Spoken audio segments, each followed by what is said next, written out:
Hello friends, welcome back to my channel.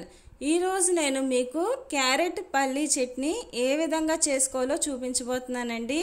ఎంతో టేస్టీగా ఉండే హెల్దీ అయిన ఈ పల్లీ చట్నీ ఒక్కసారి ట్రై చేశారంటే చాలా ఇష్టంగా తింటారండి. క్యారెట్ తినని పిల్లలకి ఈ విధంగా చట్నీ చేసి పెట్టండి, వారు డెఫినెట్గా తింటారు. దానికి కావాల్సిన ఐటమ్స్ ఏంటో చూపిస్తాను రండి. దానికి నేను తీసుకున్న ఐటమ్స్ అండి, ఒక కప్పు పల్లీని తీసుకున్నానండి,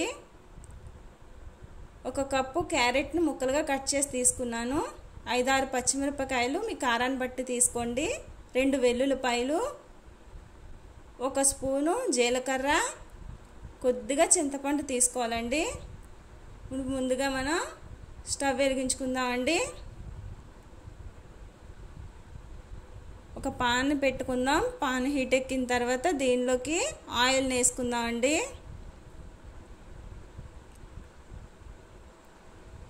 ఆయిల్ హీట్ ఎక్కిన తర్వాత పల్లీల్ని మనం యాడ్ చేసుకుందాం. ఒక 2 నిమిషాలు పల్లీలు వేగిన తర్వాత దీనిలో మనం క్యారెట్ ముక్కల్ని వేసేసుకుందామండి. ఒకసారి కలిపేసుకుందాం.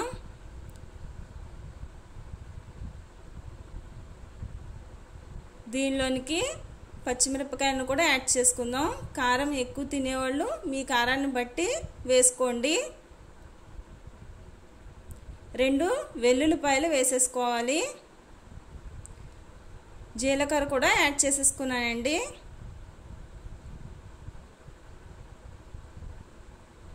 ఒకసారి మొత్తం అంతా కలిపేసుకుందాం. పల్లీలు బాగా వేగాలండి, అలాగే క్యారెట్ ముక్కలు అనేవి మగ్గాలి, సాఫ్ట్గా మగ్గాలండి అవి. ఒకసారి మూత పెట్టి ఉంచుకుందాం. ఒక్క 5 మినిట్స్ తర్వాత మనకి మగ్గిపోతాయండి క్యారెట్ ముక్కలు అనేవి.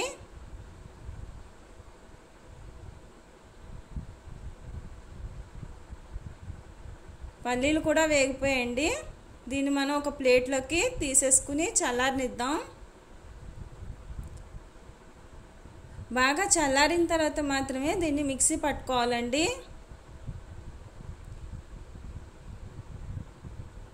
చల్లారిపోయింది, మిక్సీలో వేసేసుకుని గ్రైండ్ చేసేసుకుందామండి. దీనిలోనికి చింతపండును కూడా యాడ్ చేసేసుకుందాం. ఇలాగా స్మూత్ పేస్ట్గా మనం గ్రైండ్ చేసుకోవాలండి. దీన్ని ఒక బౌల్లోకి తీసేసుకుందామండి. ఎంతో హెల్దీ అయిన చట్నీ అండి ఇది. మంచి కలర్ఫుల్గా మంచి టేస్ట్తో ఉంటుంది. తప్పకుండా మీరు అందరూ ట్రై చేయాలి. దీన్ని ఇప్పుడు తాలింపు వేసేసుకుందామండి. స్టవ్ వెలిగించుకుని పాన్ పెట్టుకుని తాలింపుకి సరిపడా ఆయిల్ని వేసుకోవాలండి.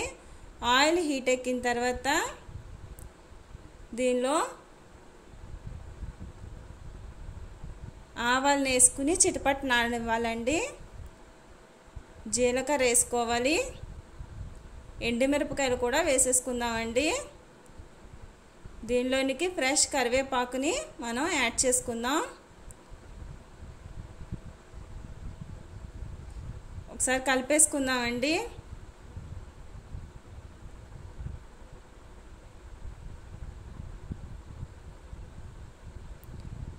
దీన్ని ఇప్పుడు చట్నీలోకి మనం యాడ్ చేసేసుకుందాం. ఇది ఇడ్లీలోకైనా దోశల్లోకైనా చాలా టేస్ట్గా ఉంటుందండి, చాలా బాగుంటుంది. నా రెసిపీ కనుక మీకు నచ్చినట్లయితే మీరు కూడా తప్పకుండా ట్రై చేయండి. ఎలాగుందో కామెంట్ చేయండి, నాకు లైక్ చేయండి, షేర్ చేయండి, సబ్స్క్రైబ్ చేసుకోండి.